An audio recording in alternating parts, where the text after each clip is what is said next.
Arizona just posted their best recruiting class since, yes, that class.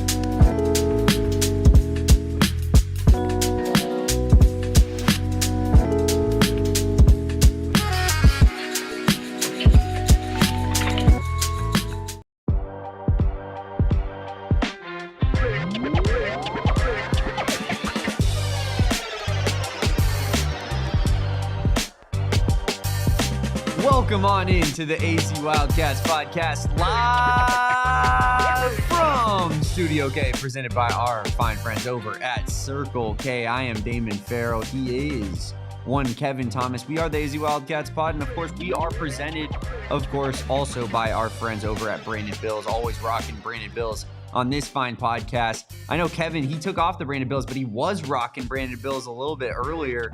A little custom hat that the Brandon Bills folks made for us specifically, Kevin, potentially. They asked us which hat design we would like. We said, how about maybe a little bit of old school Wilbur? Head on over to brandonbills.com and use our promo code of BDPHNX and get 15% off your first order, and check out that campus collection for yourself. And get some eyes on the best headwear in the Arizona Wildcats scene.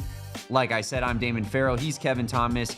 We're coming to you live from PHNX HQ3 in downtown Phoenix. And Kevin Thomas, we got a lot to talk about today. Yesterday, the boys took a rest day on signing day. So Arizona, signs maybe the best class in the football program's history yesterday. We're going to be discussing that all show long. We're also going to be talking about the additions to the Big 12 first team that Arizona got, and the honorable mentions, third team, and maybe who could be next in 2026. But before we get into everything, Kevin, how are we doing? How was your off day? How are we living? Off day was good. Got some Netflix binging done. Got some college basketball watching done. It was a good day. We did lose the undefeated streak, though, as Becky Burke's squad falls to Southern. And I'll add, I'll say falls to Southern and Marshall Falk, even though that's not what actually happened. But yeah, counts. Hall of Famer. We lost to a Hall of Famer. Yes, exactly. See, the motion over there was just too much to overcome, and that's what happened. But yeah, undefeated streak is over, but Wednesday was still good nonetheless. Thank you to everybody tapping in on Tuesday's show, all our donors from the Day of Giving. Very generous. We had a banner day here at PHNX helping out Big Brothers, Big Sisters of America. So it's been a good week, and we're rolling into that Auburn game on Saturday. Life is good right now.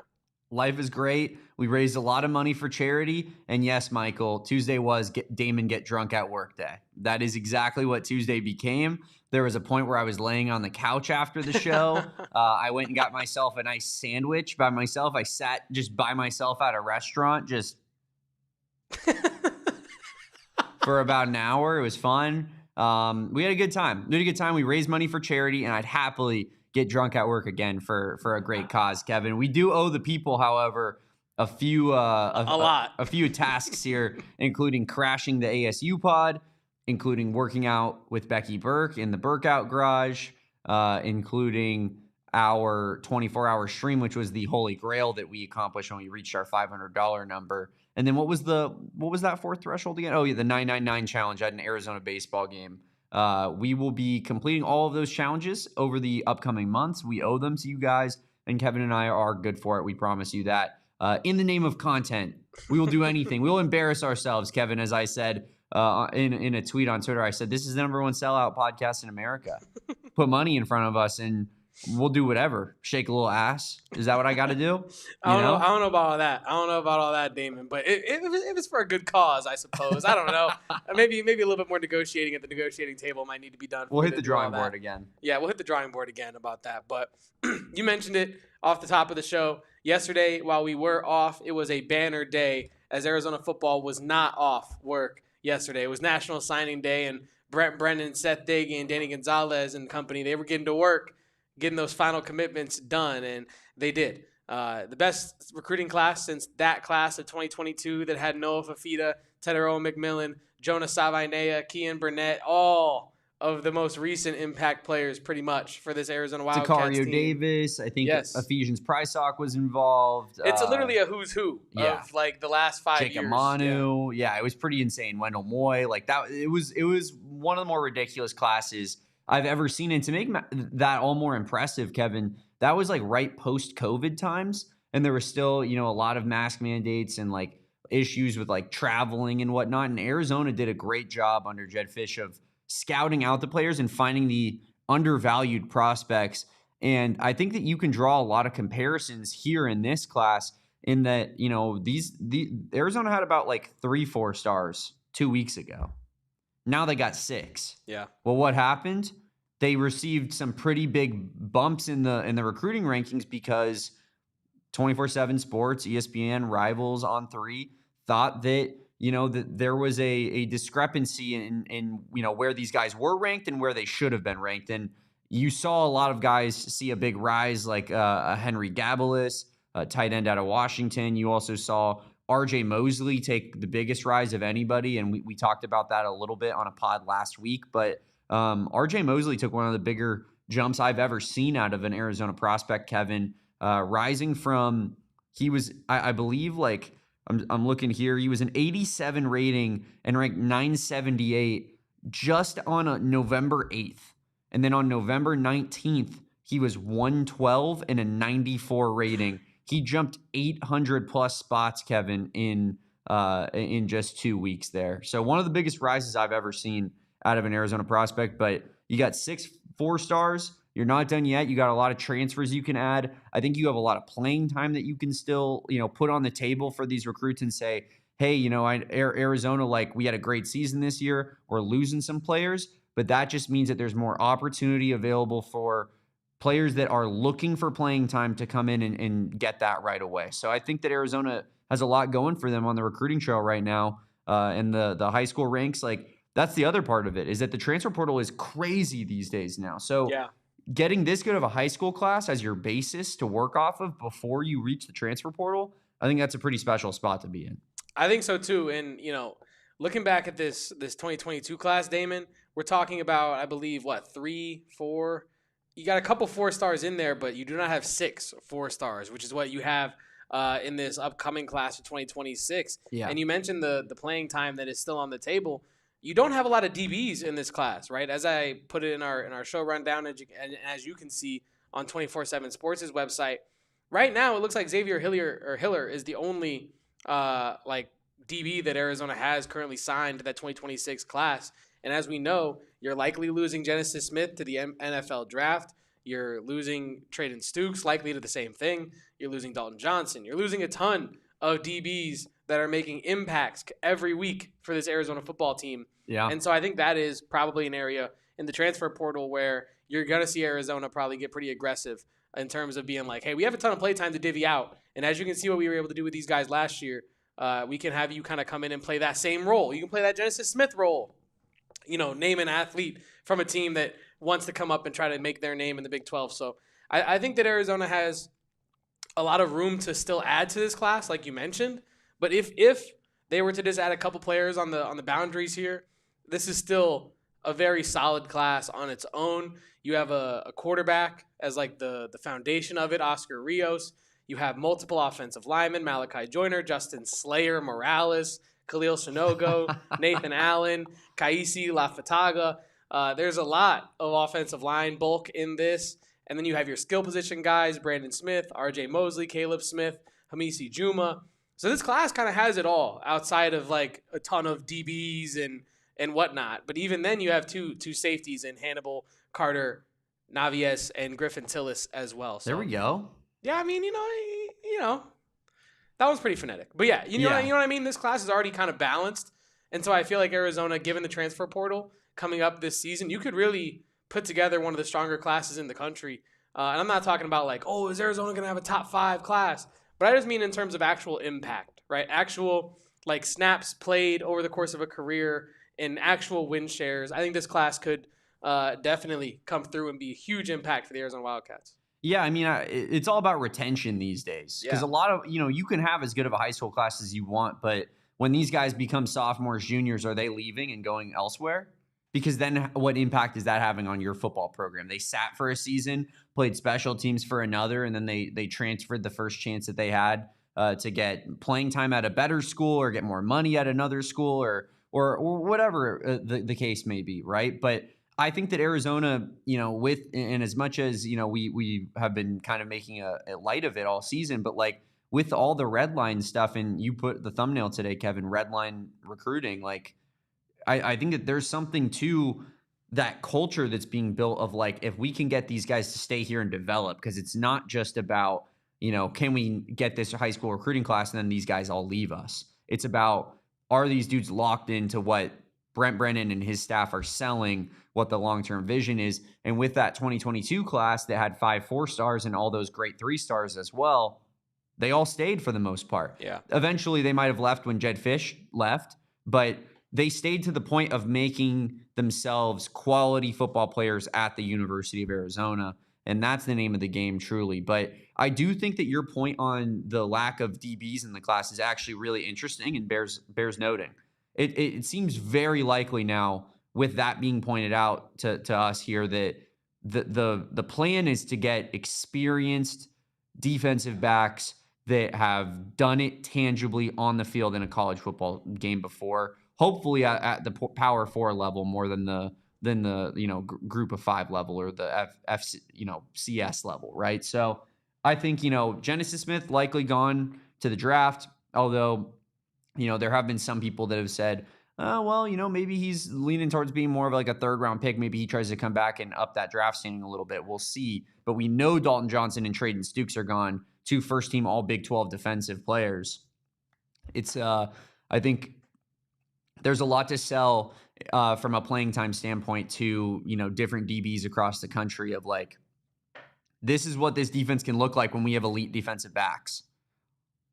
Don't you want to be a part of it? Don't you want to be a part of this Danny Gonzalez defense? And you even have like a decent basis as well, right? Like you're losing a lot of transfer corners. I think that those guys are a little bit more replaceable than the safeties, obviously. Like the safeties feel like big losses. Whereas like the corners, it's like, I think we could find, a Michael Dansby elsewhere, even though I think Michael Dansby has had a very, very good season. Don't get me wrong. But it's the Dalton Johnsons, the Traden Stukes feel more irreplaceable. But you also have guys like Gavin Hunter, who, when they were tasked with playing this year, how good did Gavin Hunter play? He was awesome. Even up until like the BYU game, he was getting a lot of playing time, right? And he played really, really well, I thought, despite having, I think he got a PI in that game as well. But Arizona's not completely out of luck when it comes to the defensive backs, but I think that there's a lot available from an NIL resources, recruiting standpoint, and playing time available where you're going to get some experienced DBs and bring them in here. Yeah, and I think to your point, like the way that this class is kind of fleshed out, for lack of a better phrase, it does seem like the coaching staff, it's like a point guard. Would you rather have a 5-star freshman point guard leading your team or a senior point guard that has been there, done that, had the hours of reps? Jaden Bradley, right? I'd rather have Jaden Bradley. Yeah, and I think that that's kind of, in terms of a DB standpoint, where this coaching staff clearly is leaning towards, unless they just didn't feel like in this specific class there were the players that, they really wanted to go full in on outside of Xavier Hiler. But yeah, I think that is a position where you could really see them dive deep into the portal. Same thing with what Roberto said in the chat there about needing linebackers. That's another position where you want experience, you want wisdom, and maybe you want a little bit of that unk vibe from those linebackers. The been there, done that before youngin kind of vibe. So I think that the way this class lines up, as you said, if you can get some retention there, you really have the foundations of setting yourself up for success for the next 3 years, 4 years, if you can retain some of these more impact guys, and if, more importantly, if they pan out, right? It's no use if retaining a bunch of guys that are no good to your team. Have you properly evaluated these players, and have you picked the right 4-star players, the right 3-star players to come actually impact winning, right? It feels like Oscar Rios is what he is proclaimed to be, right? The Elite 11 quarterback, right? But if he comes in and he's not what he is advertised as, this class does not have the same feel to it as it would if he does come in and produce. The same thing with T-Mac back in the day, and that we'll compare that 2022 class again, right? If T-Mac comes to Arizona and he's not your all-time great receiver, or if he's not contributing to bowl victories like he did with the Alamo Bowl, the 2022 class is not remembered the exact same. And so I think there are, two very important things here. It's retention, but it's also proper evaluation. And I think so far this staff has shown, at least with the transfers, that they're good at looking at guys and figuring out what they need to get out of them to win games. Yeah, I think that they've shown that they can evaluate, guys that are not super highly rated or heralded as these like blue chip prospects and find guys that are a little bit more underneath the radar, because you see it here with the 6 4-stars, and as I alluded to with like RJ Mosley in particular, but some of these other 4-stars as well, like they rose from 3 stars to 4 stars for a reason, and that's because they were not considered to be blue chippers, and Arizona found guys that were a little bit under the radar, right? And that's the name of the game, is especially at a school like Arizona, you're never going to be out there just nabbing 4 stars left and right? Like there's a reason that like 5, 6 4-stars is one of the best classes we've ever had. And that's because you have to hit on the 3 stars in particular, and you have to find the guys that are under the radar. And as this staff showed last season, guys that are FCS, that, a Cameron Barmore who you bring in and you're like, I don't know if he knows how to block, but we're going to put some size on him and we're going to turn him into a vertical threat at tight end. And he was really good for this team and got better at blocking all year. That's the kind of the formula, if you will. But I did want to real quick ask you, Kevin, and I can start this off to give you a little bit of time to figure one out. But I wanted to know if you had like maybe a favorite prospect from this class, or someone that you think maybe is a little bit underrated or going under the radar more so than, the Oscar Rioses of the world, because everybody knows Oscar Rios, right? I'll start things off. Sam already mentioned him in the chat. I think Prince Williams out of Bishop Gorman, I think he could be an impact player, very soon at Arizona. Maybe not year one, because he is a defensive lineman, and we all know that those guys have to bulk up a little bit, but he's listed 6'3", 255 as an edge rusher, and 255 as an edge rusher in college is plenty of big enough. So I could see a world where Prince Williams is playing right away. He's got an 87 rating on 247 Sports. Like it's, he's kind of a mid-tier 3-star. Composite has him as the number 629 player in the country. But I just think, you look at the other schools that offered him as well, Kevin. Like, is there a coincidence that BYU, Utah, ASU, these are all schools that know trench play, in my opinion, right? And yeah, and it feels like he is one of these players that is maybe a little bit above where his ranking would be in terms of where teams covet him. I think Prince Williams could be a damn good player for Arizona. Plus, Big Joe Savaiinaea got him in. So that dude has all my trust, right? Like, I didn't expect much out of this D-line group all year. And yet they were pretty solid, I thought. Like, they did their job game in and game out, because I think they're very, very well coached. You find a guy in Deshaun McKnight who's under the radar. I think Big Joe knows what he's doing when he's evaluating these prospects. And I think Prince Williams is like his belle of the ball, if you will. I think Prince Williams is committing to Arizona because of Big Joe. If Big Joe was at Miami, he might be going to Miami right now, right? And I really like that prospect. I think that's one that maybe is going a little bit under the radar just in terms of the ranking standpoint. I know Arizona fans are pretty up to date with him. Yeah, I think it's gonna be harder for him to fly under the radar now. As you mentioned, like the Gatorade Nevada Player of the Year, that's not something that you can really just win and then hide under a rock and no one know who you are. You were the best player in your respective sport in that entire state. So I'm all about Prince Williams. I think he is a huge get for Arizona. I really do, and I'm with you. I think he could be an impact player, definitely sooner rather than later. Whoa, pardon me. Got a little emotional talking about Prince Williams, but definitely sooner rather than later is when his expected the Prince, impact bound under the Prince, will be at Arizona. And I think in terms of players that I am most interested in, I'm going to give you one on the other side of this break here on the AZ Wildcats podcast. Stick around, leave a like, don't go anywhere.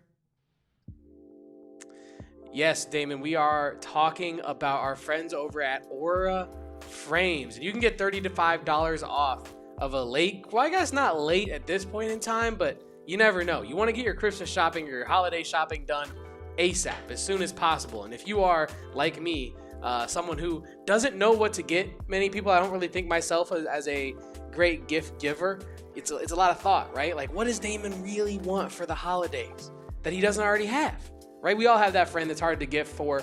So Aura makes it easy. And this is a gift, right? The frames, the picture frames. It's an easy answer to every holiday gift giving moment. You can never struggle to find the perfect holiday gift when they can customize it themselves. Because there's multiple ways to go about this. They have unlimited free photos and videos. Just download the app and connect to Wi-Fi to load the photo frame with digital photos. And if you want to preload it yourself, if you know exactly what photos you want to showcase for this gift, you can do that. And you can also keep adding from anywhere at any time.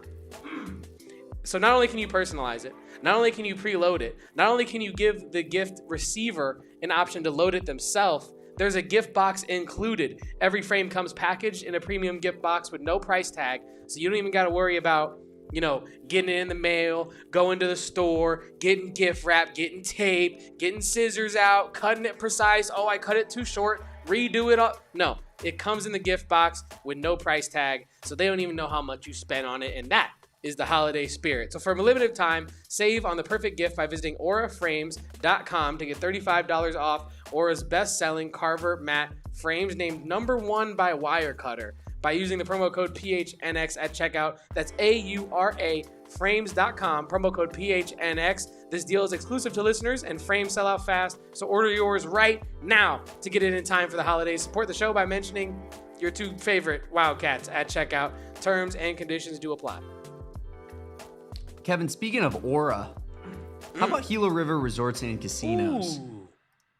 I walk in that building, just Aura everywhere. Whether, I'm looking at all the live table games and slots. Like, I love a good casino feel. All the lights, right? Like, there's nothing like that. But of course, if you go upstairs, you can go hit up one of the largest sports books in the state of Arizona. You can go check out the Upper Deck Swing Suite, where we do our PHNX Cardinals watch parties for every away game. You can go downstairs and get yourself, some more low-scale dining options. You can get high-scale, upscale dining options at Shula's Steakhouse. Kevin, I know you've shared a meal at Shula's Steakhouse. It's fire. It was It's unbelievable, really was it not? Really like, it was incredible. You could do you at Gila River Resorts and Casinos. There's a concert venue that my parents, who are big-time concert goers, say is one of their favorite venues in the entire state here.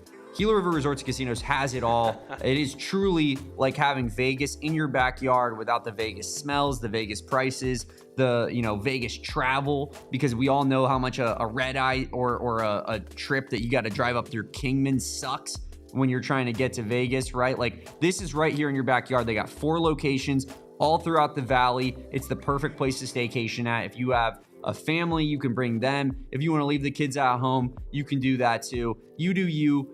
Achieve legendary status at Gila River Resorts and Casinos. Visit playatgila.com for more details. It's a great place to, just spend a little bit of a holiday vacation as well. Kevin, maybe if you want to gift somebody a staycation, what a perfect gift than being like, I got you a 2-night stay at Gila River Resorts and Casinos.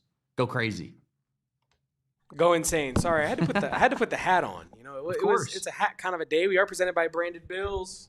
Always we definitely are presented by Branded Bills. Shout out to Branded Bills. Code BBPHNX to get some discounts on the most stylish headwear in the entire game. Damon, we got to talk about something big, something massive, something absolutely gargantuan. We got a new emote in the chat. It is the turnover sword emote. If you have not seen it already, I dropped some in there. Pigeon was dropping some, turnover sword Jeff Sims emote combinations. You can do that if you want. That is only for our Supporters Club members. So if you want to join the Supporters Club, please do. Help support this show. Help support me and Damon. Help show the higher-ups that this show runs the college beat. Arizona Wildcats are the most passionate fans in this network. So thank you all for tapping in. Thank you all for using the turnover sword emote. I know I will be doing it. And so please become a Supporters Club member if you are so inclined. Thank you for tapping in, please. Yeah, it's like $4.99 a month, less than a cup of coffee per month. I know you're getting coffee. Unless you're Roberto the coffee guy, you're probably making coffee, in which that just totally just does not work. But he's already in the Supporters Club, so it does not matter. See, Kobe, this is where me and you differ. You got like a real person, like real life big boy job. And I decided I can't work anywhere that won't allow me to dress exactly like how I want to at all times. So that's why I find myself here at a fake made up job, like, the AZ Wildcats podcast, PHNX Sports, talking to all you lovely people. Yeah, I guess this is like one step away from Could you imagine like having to put on like a button up every day, Kevin? I can imagine it. That's what I was doing before I was. I can't imagine you doing that. That's what I was doing before I was I'm working sitting here. here at like It was as much as I can't imagine myself doing that. I absolutely can't imagine my guy Kevin Thomas doing that. I clean up nice. I clean up real nice. I'm sure you I just don't like to clean up. You know what I'm saying? Yeah, I mean, like you're a hygienic man. I'm just saying that I didn't mean it like that. You you're a sweatshorts and like a loose fitting t-shirt type of guy. Yeah. You're definitely. not a let me put my belt on and get matching leather shoes type of guy. Yeah, Kobe I'm sure says, you look nice though. Technically, our office doesn't have a dress code. Like our engineers wear t-shirt and sweatpants. So, I mean, you have free will, Kobe, is what I'm hearing. But anyway, shout out to chat. Shout out to the hats, Brandon Bills. Shout out to the turnover sword emote. T-shirt coming soon. I can announce this because it officially is in the works. Pretty fire. Cannot wait. This is specifically, the emote specifically is for all of us, but it's for Carl, who next time I see him in the chat, got some words because we have an update. He said he would not become a supporters club member until we get that emote. Guess what? We not only have an emote, but a turnover sword shirt is on the way.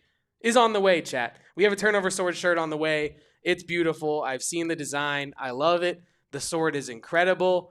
There's a little Sun Devils diss in there as well. So you're gonna want to see it when it drops. So keep your wallets near. It's keep your holiday gift shopping open. Get this for the Wildcats fan in your life. It's going to be incredible. So just wait on that. Big news coming. And we would not be getting this shirt genuinely without the support of this chat. You guys talking about the turnover sword, you guys supporting this show shows everyone here that we have an audience that not only likes this content, but loves their Arizona Wildcats. And so they deserve a fresh, new, hot, spicy t-shirt to rock while they listen to this pod. Yeah, no doubt about it, Kevin. And well said. And to kind of expand upon that, like just, we got 50 people watching right now. We got 10 likes. Yeah, got to get those numbers. Let's run those up a little bit. Like you guys are showing great support to our podcast. Like Kevin said, we would not be able to get these turnover sword emotes, the turnover sword shirt in the process if it was not for the support. But let's run up these likes in the meantime and keep showing that support. Appreciate everybody. Kevin, I did ask you what, maybe your most underrated prospect of this class or somebody that you're excited maybe could make a bigger impact than what the preconceived notion might be. Who would that be for you? And why did I steal Prince Williams for you? Because you definitely were going to say Prince Williams, weren't you? I think Prince Williams is just the proper answer here. Yeah. To be honest with you, I don't think you stole it. I think you just got it right. I think that's the proper answer. He is. Well, did you like how I framed it as? Speaking of aura frames, you like how I framed it as you being like, "Hey, I'll go ahead and do you the service of giving you some time to think about it while I take the obvious answer." That's professional right there. That's why I sit in this chair right here, Kevin, and I do the job that I do. Because I would be lying. That's a professional spin. I'd be lying if I said I have not knowingly done that to you on this very podcast before. So I feel like we're all good. We're all good. No harm, no foul there. It is a pro move, pro strat. And before I give my player that I'm going to say is one that I'm really looking forward to see play for the Arizona Wildcats, I do want to issue him an apology because I've been mispronouncing his name this entire show, maybe the entire week. I don't know. It's Xavier Hiler. There's no V in there. No, there isn't. I invented the V. I don't know where I got the idea in my mind that it was Xavier Hiler /Hiller, but it's Zaire. So Zaire is my favorite player in terms of underrated guys. And I know he's the 4-star. He's one of the 4 stars, so he's not exactly underrated. But I think everyone's talking about Oscar Rios, RJ Mosley because of the jump that he took, and Prince Williams because of the fact that he won the Player of the Year in Nevada. And that is a big deal.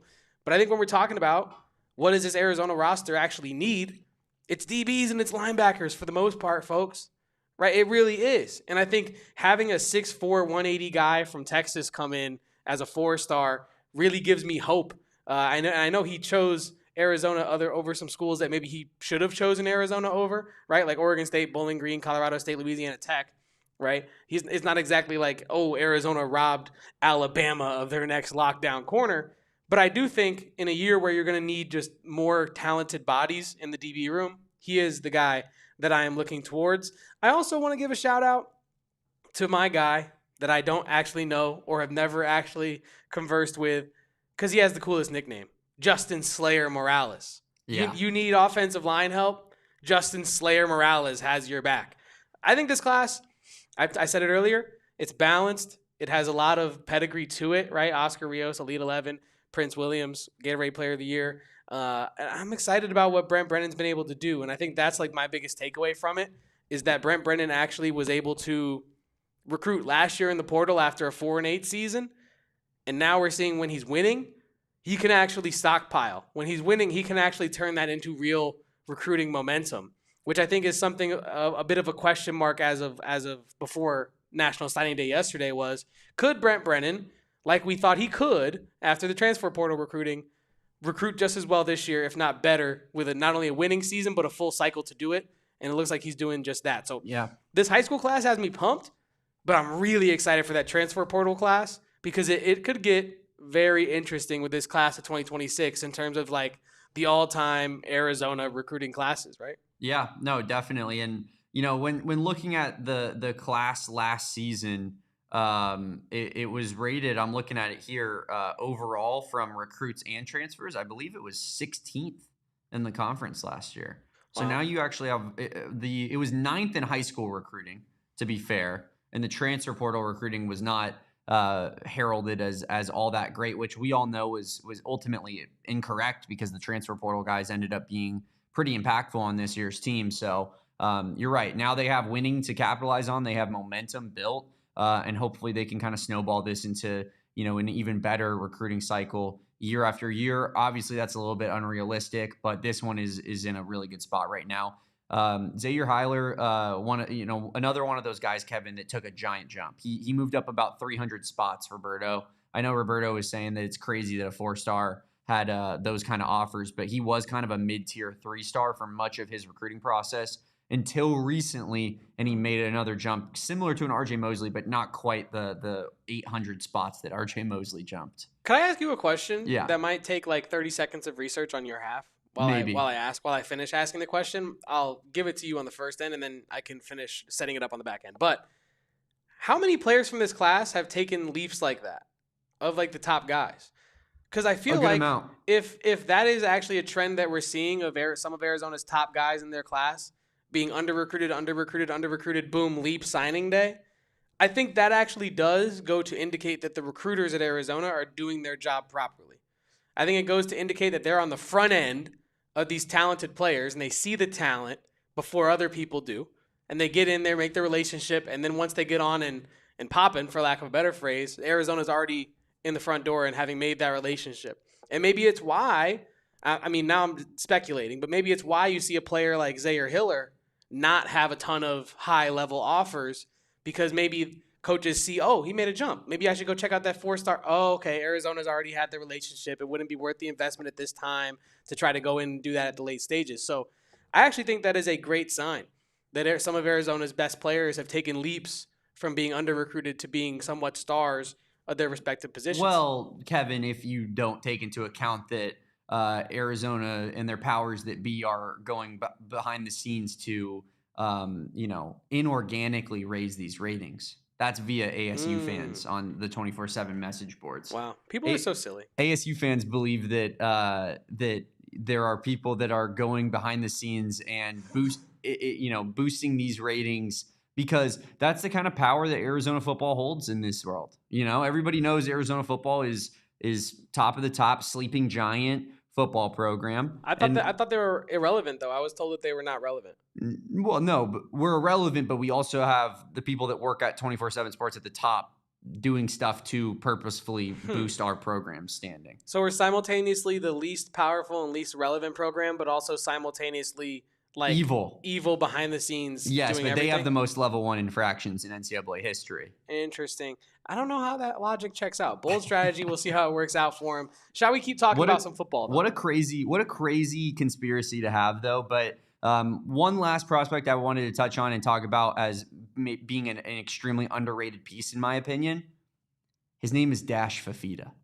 Ooh. Because he just brought back the first team all Big 12 quarterback to next season's roster, and we don't even have to break a sweat. We're going to talk about that first team all Big 12 quarterback and his other teammates that made that list as well right after the break here on the AZ Wildcats pod. Do not go anywhere. That was a pro move, Damon Dog, getting to the ad break on time and on schedule. And if you want to get to your destinations on time and on schedule, you had better have gas in your car. That's simple. And if there's any place you're going to fill up your car, I know it better be Circle K, because we're trying to save you money.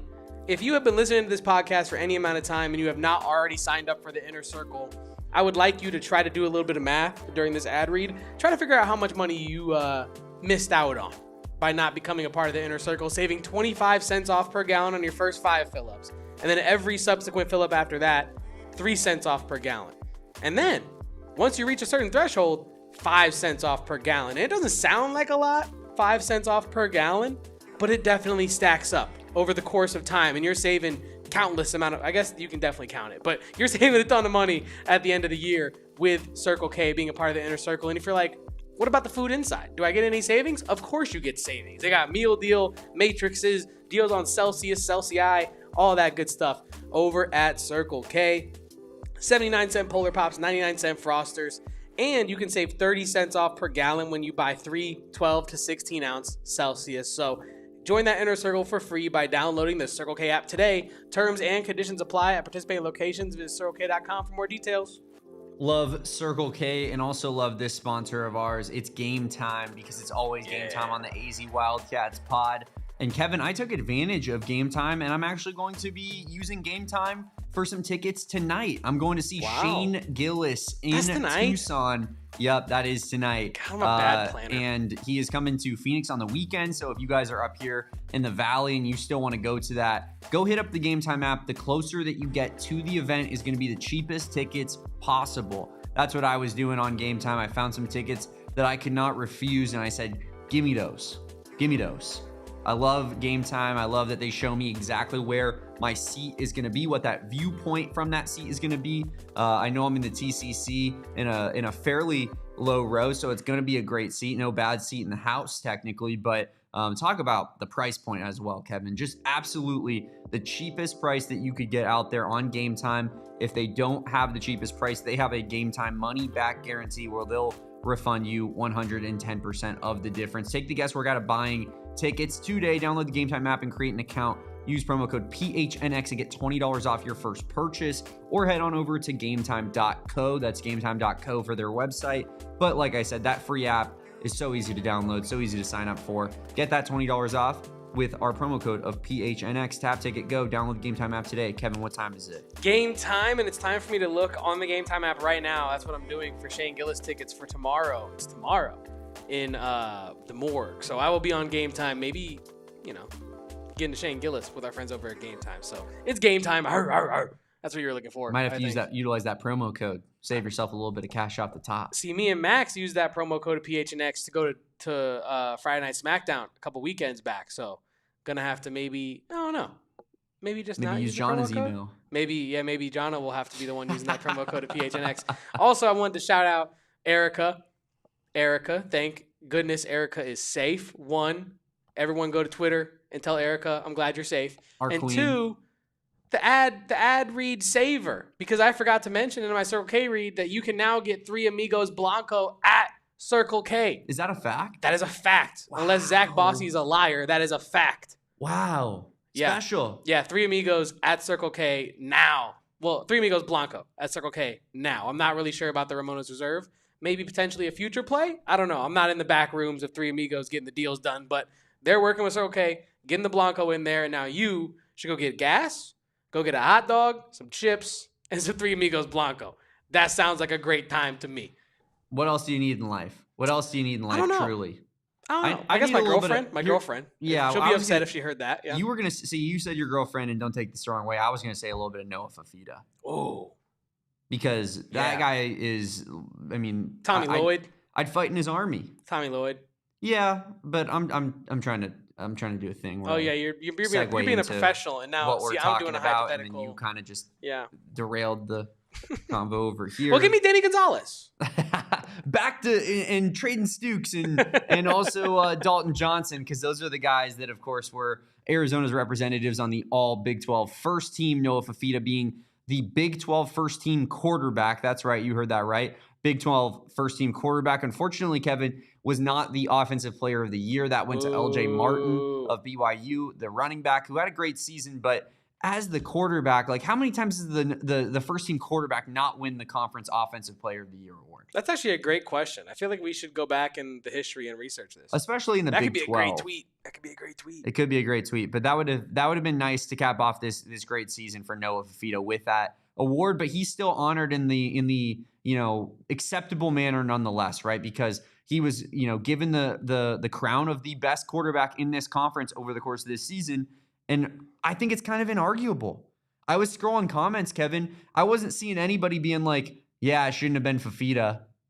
Like, usually, BYU fans, they're as offended as it gets about everything. And right now, rightfully so, honestly, because what's going on with BYU right now is pretty disgusting in the scope of college football. But, I'm shocked that there's not BYU fans being like, Bear was way better. Or, like, Baylor fans, I know they're a little bit broken and beaten. And so I think, they're kind of just, like, waving the white flag and being like, Sawyer was pretty good, right? But they don't really care all that much because of the season that they had. But Noah Fifita was undeniably, in my opinion, the best quarterback in this conference this year, and he was given the rightful honor in that regard. Yeah, I totally agree with you. And as we continue to go down this list, Dalton Johnson, Trayden Stukes, first team, third team, Chris Hudson, and I feel like special shout out to Chris Hudson on this list because of all the guys that actually made a Big 12 all-conference team.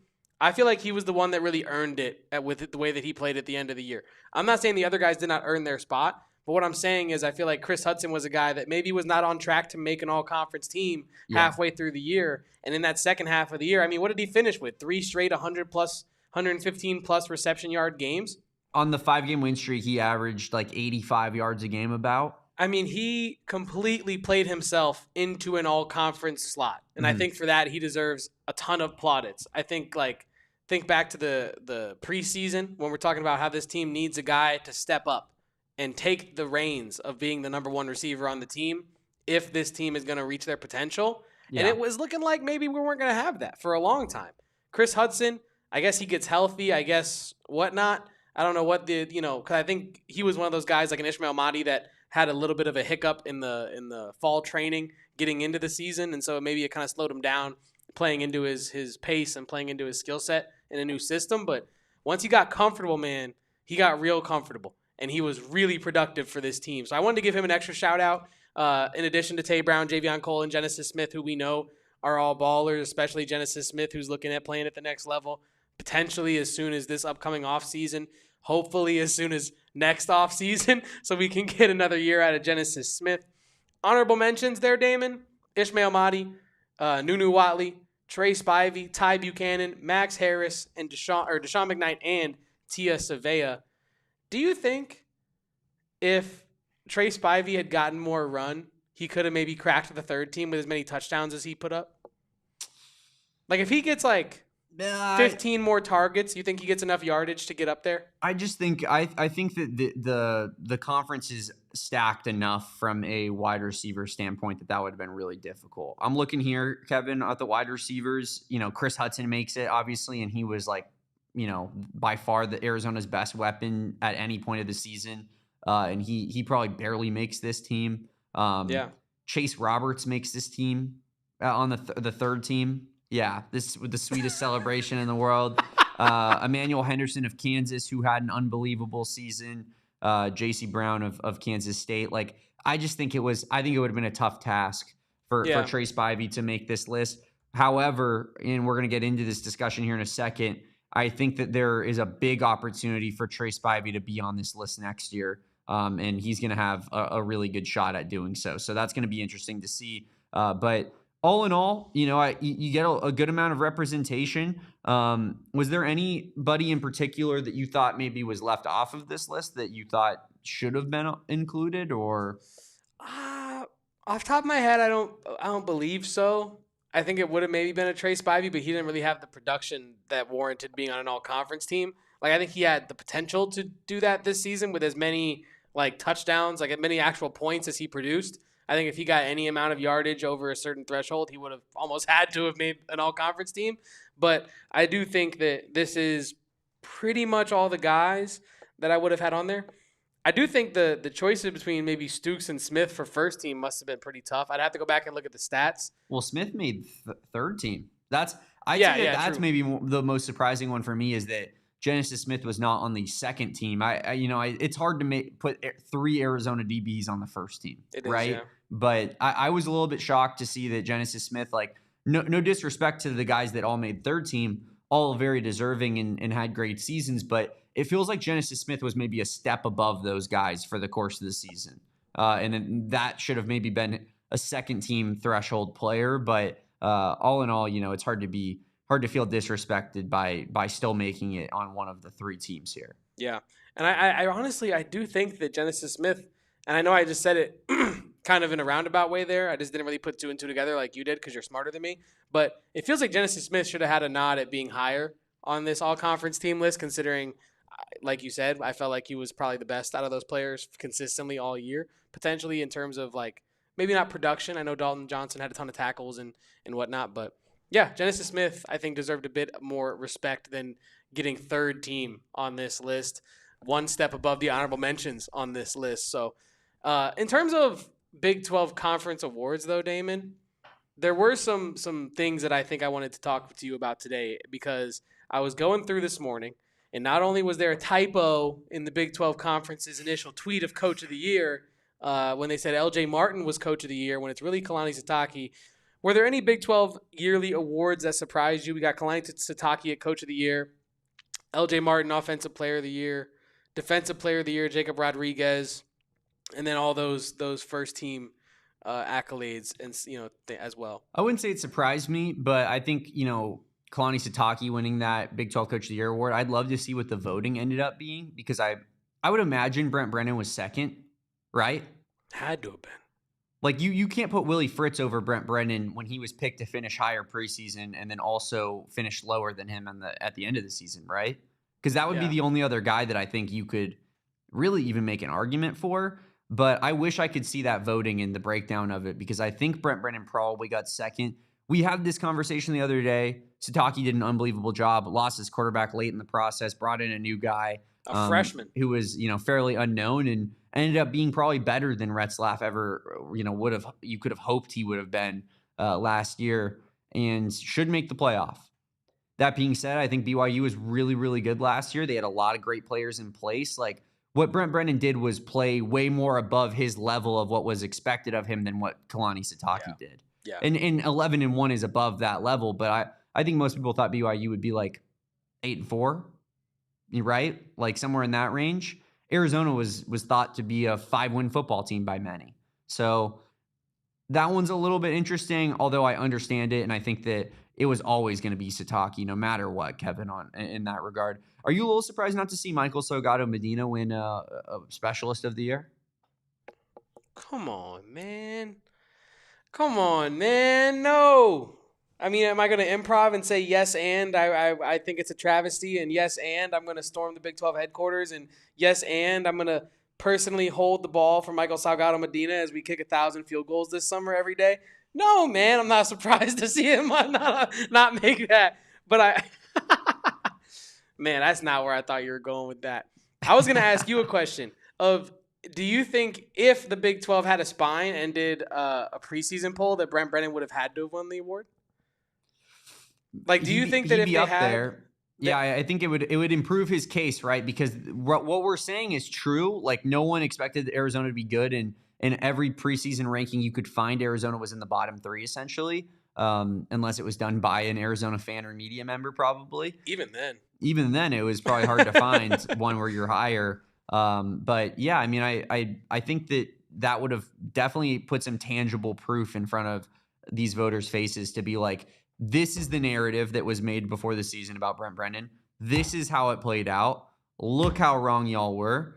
And we're going to use that as evidence as to why he should be the Coach of the Year, because BYU was a middle of the conference / slightly towards the upper half team that played above their head. Brent Brennan was a bottom barrel team that played towards the top of the conference's level. But in all seriousness, though, I think that the most meaningful one on here is definitely Noah Fifita. Justin Spears, I believe, tweeted this, Kevin. I think he's the the third Arizona quarterback to receive a first-team all-conference honor, joining Bruce Hill in 1975 and Ted Bland in 1933-1935. So just so you guys are clear, 1933 through 1935 for Ted Bland, that actually doesn't count because it was before the 1958 Arizona State University merger or federal funding that they received. But 1975, that's actually perfectly okay. That's when we start counting football. The 70s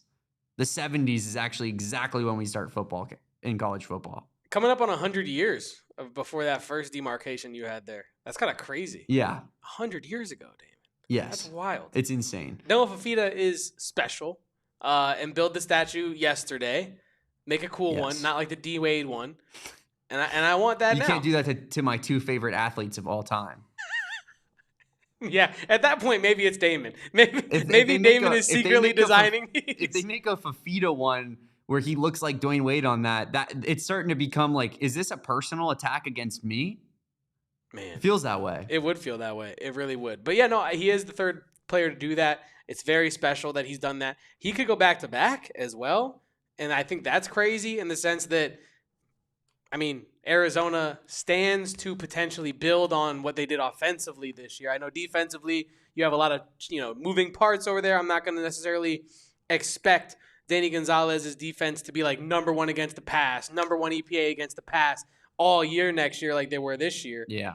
They have the capability to do that, right? But I'm not going to expect that. I do expect Arizona's offense to improve upon what they built on this season, right? It felt like this year was like a foundational year for Seth Doege in a way of like, all right, I'm gonna get my wits about me. I'm gonna get my feet under me. I'm gonna get my relationship with Noah Fifita on point, and that's what they were able to do by the end of the year. And I know you saw the bowl game, and you have all those bowl game practices and stuff like that. It feels like next year for Seth Doege is the year where you take the offense another step forward, and that's why I feel like Noah Fifita actually could repeat as first-team quarterback in the Big 12. He could repeat. In the sense that, or not repeat, but he could actually get that Offensive Player of the Year moniker down. So, yeah. I just can't help myself, Kevin. But isn't Sam Leavitt coming back next year? No. Wait, what happened? Well, he couldn't front run anymore. No, so you don't get it. He's leveraging for more money, and then when he comes back to Arizona State, he's going to show Noah Fifita what a real quarterback looks like. Wait, but when he didn't...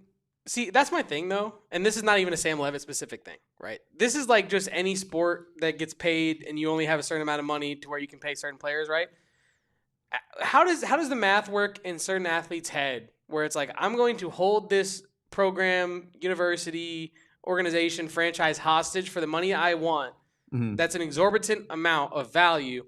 And so once they sign that, now I'm taking money out of the pockets of my potential teammates and I'm removing the idea that I could be paired with even more superstar players because now we don't have superstar player money because I'm taking it all up. Like if Sam Leavitt wants ASU to be better, shouldn't he just come back on the same deal he's got now and run it back, let them invest, the Sun Devil Collective or Angel, whatever the hell, and get a Scattaboo back in there so he can actually look like a good quarterback again? That's what I'm in. That's where I'm at if I'm Sam Leavitt. Like I'm like, fix this. Make this right around me. I'm not trying to take money out of, I don't know. That's neither here nor there. But it does feel like that's a bit like backwards. It's working backwards. Yeah, I mean, but then you have to factor in, when you have a guy who doesn't have all that great of NFL prospects, like just trying to get as much money as he can right away. I know a lot of people would tell you that that's not the case, but sorry, unfortunately, I have eyes and know how to evaluate if a guy can throw a football consistently or not. But Noah Fifita has every opportunity to repeat next season. I agree with you. This was a great springboard type of year. And for him to win first team all Big 12 quarterback going into a season where, in a season where you didn't feel that he was even, consistently at his best all that often. But what he did do is protect the football with his life, not take like back-breaking sacks. And he didn't really have like your premier weaponry to work off of anyways, but he still found a way to put up some of the best statistics in the conference. So I wanted Kevin just to like kind of wrap up the Fifita side of things. I wanted to just read his stats off in comparison to one Fernando Mendoza, who is the Heisman frontrunner as we currently speak. Break it down. Noah Fifita threw for 2,000 963 yards this year. Fernando Mendoza threw for 2,758. Noah Fifita threw for 26 touchdowns this season. Fernando Mendoza threw for 32. And they both threw for 5 interceptions over the course of the year. Mendoza obviously has a better QBR, but I just think it's interesting. I think it's interesting to me. 64% to compared to 72%. So for Mendoza has a big up in the completion percentage department, but and Fifita has more rushing touchdowns, I believe. He has 3 compared to no, he doesn't. But it goes to show how close to the guy who is literally the front runner for the Heisman he was, how great of a season that he had, and I think that next year, like while it might be a little bit more difficult to win that award, to get that status next season, because I think you're looking at Texas Tech has the most money of any team in the world, right? And what are they going to do this next year, Kevin? Will Hammond has a torn ACL. Baron Morton's done. Like they're going to be spending on potentially the highest profile quarterback transfer in the country to bring in, right? You would think. You have Devin Dampier coming back. You have Bear Bachmeier in year 2. Like, it's going to be even more difficult next season. But I'll tell you what, Noah Fifita is going to be at the forefront of the conversation going into the year. None of these preseason Big 12 quarterback lists are going to disrespect him in the way that they did last year, putting him like 9th, 10th, 11th, 12th. Like, he's going to be in the top 4 or 5 of all these lists. And he's earned that every right to be in that. Tech getting Sam Levitt. I think there's actually a really good chance. The head loss? I think there's a really good chance that that's exactly who they target. The head loss of ASU fans when Texas Tech and Sam Levitt run all over them would be... Would they even play next year because they played this year? Is that how that works? I mean, it depends. You can play teams 2 years in a row. Okay. Well, either way, that would be hilarious to see them get Sam Levitted by Sam Levitt into Texas Tech. No bevel. No bev. No Texas Tech logo, no bev. Yeah. That's crazy. In the 2D Texas Tech. Only Sam Levitt could go to a program and downgrade their swag by about 70 years. That's the only quarterback I know that could de-bevel an entire logo just by rumors. Anyway. They do play Arizona State next season. Wow. That would be awesome. Arizona. I found a new outcome that I'm rooting for as a casual Big 12 football fan. Sam Levitt to Texas Tech. I need that bad. Damon, do we got anything else on the football wing of things before we get on out of here for today? No, I don't believe so. We got a big basketball game on the horizon, Kevin. We sure do. And we'll do like a quick little rundown preview of that before we get off here. But all in all, just a special season from your quarterback, Noah Fifita. Deserves to be celebrated. Deserves to have people that show up for this bowl game to support him, and that show up next season in 2026 to support him as well, right? Because he could go down as the best quarterback this program has ever had. And, he has shown time and time again, like levels of loyalty that you just do not see in college athletics these days. And if that doesn't deserve to be celebrated, I really don't know what does. So shout out Noah Fifita. He deserves it. And as I said, I think Dash Fifita, underrated, maybe the most important prospect you bring in, because now we go into next year, we don't even have to worry about our quarterback. Imagine what life would be like, Kevin, if we had to worry about where our quarterback was going to end up. Man. Could you imagine, maybe even titling your show, whether or not your quarterback was going to come back? It literally could not be me. Oh, having to come on being like, okay, well, if Fifita left, that means we should probably go after this guy who we don't like or respect as much as Noah. I texted you this not that long ago, Kevin. Why argue with ASU fans when you can just wait? You could just wait. These people tried to tell me Sam Levitt was levels on Noah Fifita last year. And if you went and even told them, hey, guys, I think this is more of a conversation than you guys are, trying to portray it as. You were called, an insane, biased moron with all types of other stuff, put in between. This is a situation where now, it's time to talk our ish, Kevin. Yeah. They doubted us. And now what? My quarterback's staying. My quarterback's all the Big 12 first team, and yours is trying to get the biggest check he can elsewhere. I love it. I absolutely love it. Smiling through it all. Can't believe this is my life. This is a great timeline that we are a part of right now. It's the best time. Like, you couldn't have drawn up the Sam Levitt, Noah Fifita conversation any better this season for your boys here on this podcast. Yeah. Remember when they were quote tweeting me after, like, they won one football game in the middle of the year, and they were, like, doing full-scale victory laps on me, like, Sam Levitt's the best. How could you possibly say otherwise? He threw for 200 yards against Texas Tech. Yeah, no, it's ridiculous. It's ridiculous. You guys scored like 24 points against Texas Tech. You think it was the offense that did it? Do you? Do you really? Are you sure, Damon? As Kobe said, but Heisman odds in week 4. Our reality, this is true. Our current reality is like a U of A fan fiction.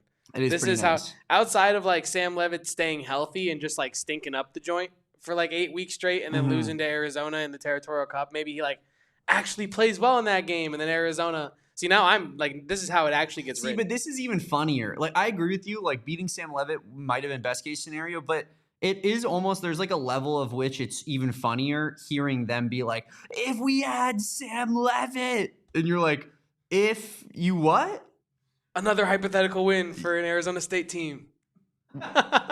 doing the Patrick Star doing Space Jam meme. Doing the Dwayne Wade LeBron alley-oop gif. Like, seriously, it's awesome. Like, that's why I keep saying, I guess we'll never know. I guess we'll never know. Like, seriously, it's how I feel. And you know, there have been times where we've been screwed by injuries as well, but those times, obviously, like, it doesn't change the record book at the end of the day.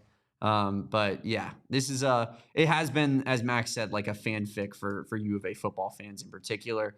Now let's talk a little bit of basketball and get out of here, Kevin. Let's Auburn on the weekend, Saturday, ranked opponent, right? They're still ranked, right? Or did they drop out? They should be. Yeah, they're a ranked opponent. They should be like 22 or 23. Yeah, and Arizona has a big opportunity to put another ranked win under their belts. How are we feeling about this game, Kevin? What do you your thoughts on Auburn so far this season? And yeah, you think the Arizona Wildcats have a good chance in this one? I think they have a good chance to get it done. I think they should get it done. I think that this is a team that if you don't execute at a high level, though, they will catch you. They're talented enough to Todd Pettiford, Kevin Overton, Keyshawn Hall from UCF last year, Damon. He has been absolutely balling for them. He is an incredible talent. 6'7", 240, can score the hell out of the ball. Very tough to guard. He's only gotten better since his time last year at UCF, only more aggressive since he's come into Auburn as well. That's the type of player, though, Kevin, where, like, I'm kind of like, if a player like that in the portal, like, I could never see a Tommy Lloyd going after a Keyshawn Hall. It's not his style. No, it's not. But that's where I'm like, y'all, you can keep him then. Like, PJ Haggerty, have him.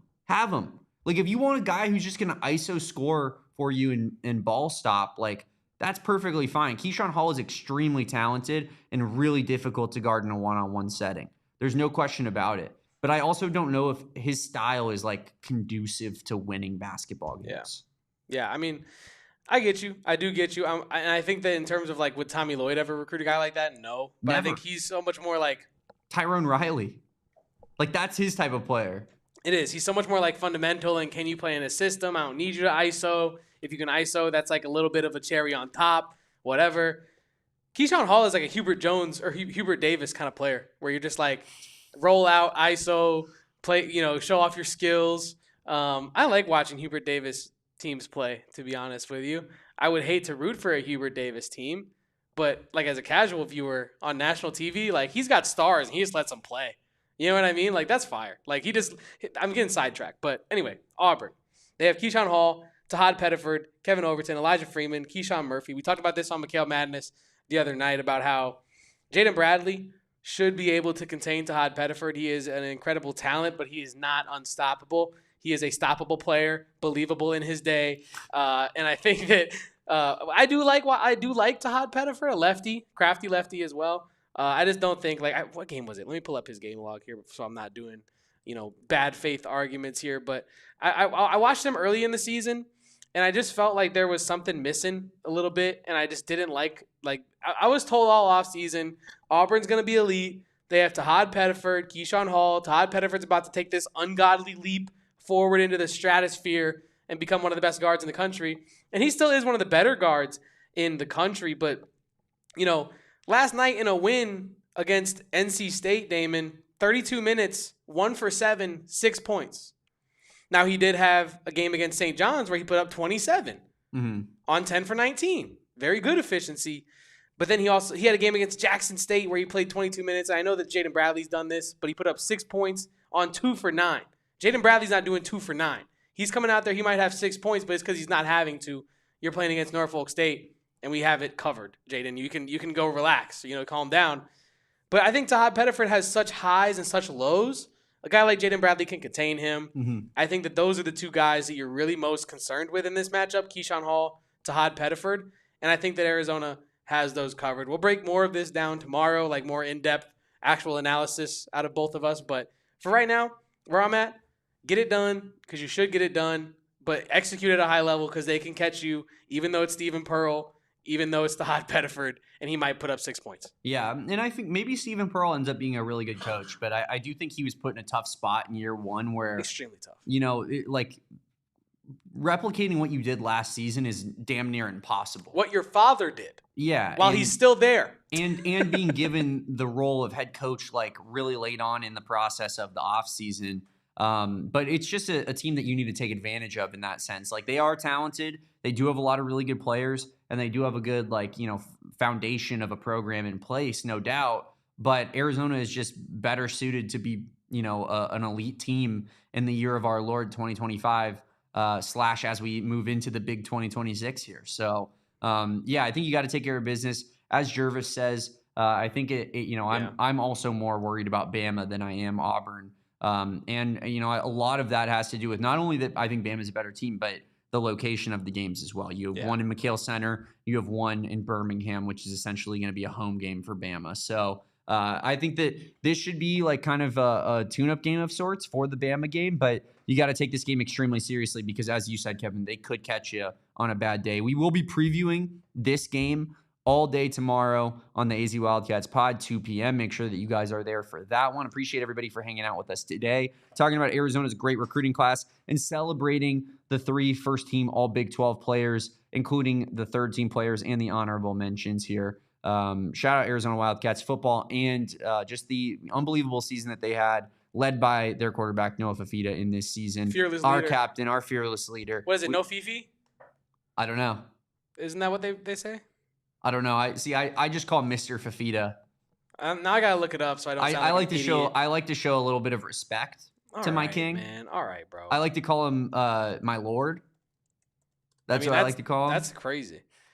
Let's see. No Fifi tribute still hits home for you. I can do this off air, but this is from Justin Spears of the Star, an article he wrote. They talk about no Fifi, which is Samoan for no fear. I know what I'm talking about, kind of. You're him. I needed confirmation, but I had a suspicion. You're invited to the Hawaiian barbecue, Kevin. Oh, thank God. That's all that matters. Thank goodness. Life. I'm grubbing then. I won't even socialize. 100%. I'm there to eat. Bring me 3 plates. Honestly, in this is weird, but no joke, just organic thought. Not sure there'd be a greater honor in my life than if the Fifitas offered me to a Hawaiian barbecue cookout.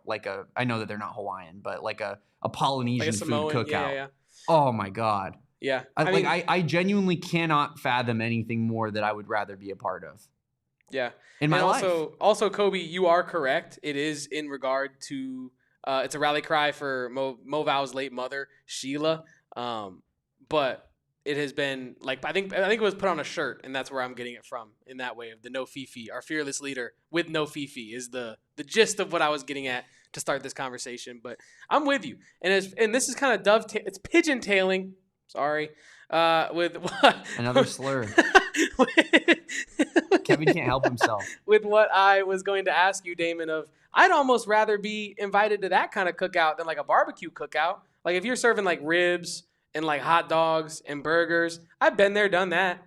We've all been there, done that. Yeah. I've never had buffet style Polynesian, Hawaiian island an food. Entire pig. You know what I'm saying? In the roaster. With some with some music. Whole ass pig. With music and some nice drinks, some colorful, man. In LA, get me in LA. That sounds so special. I need it. We should do in the off season.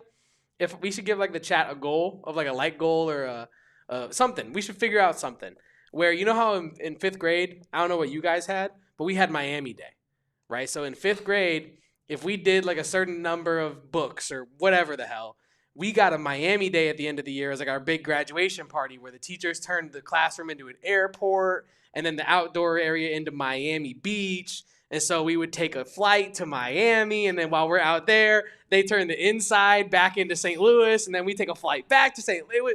We got to do that, but like a cookout. We got to invite, people that can co-sign this, really like bless it with all the proper, whatever would be there, and turn the studio into a cookout. In other words, we can't culturally appropriate. No, we need that's not the goal. Yeah, it's to honor and homage. We need some genuine Polynesian cooking going on. Correct. Absolutely. I'm with it. I'm always with it, Kevin. That'd be awesome.